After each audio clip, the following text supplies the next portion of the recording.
Hey guys, so I'm going to show you a quick haul of my carnivore-ish diet, and I'm basically going to oscillate between 80 to 90% carnivore, and that 10 to 20% is basically just carbs, which would be like a greenish banana because it's got a good source of prebiotic. And I'm a pasta-holic, so I'm going to do brown rice pasta, just a little bit.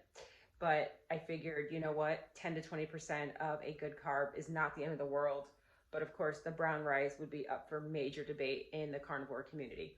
So anyway, without further ado, I've got here, and I'm just gonna pick whatever I have here, pink salmon for my salmon cakes. And I'm gonna use coconut flour instead of almond flour going forward because almonds are high in oxalates. So I'm gonna keep my diet very low oxalate. Then I have sardines. So of course I'm starting with the seafood. It's got the bones and the skin. It's so high in omega-3, so good for your skin, so good for your heart. And then I've got bean bone broth.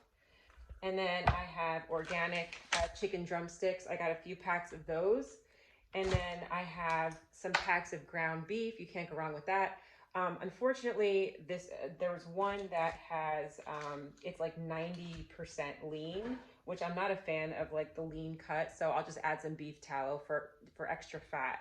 And then I have uncured beef hot dogs. They are organic, grass-fed.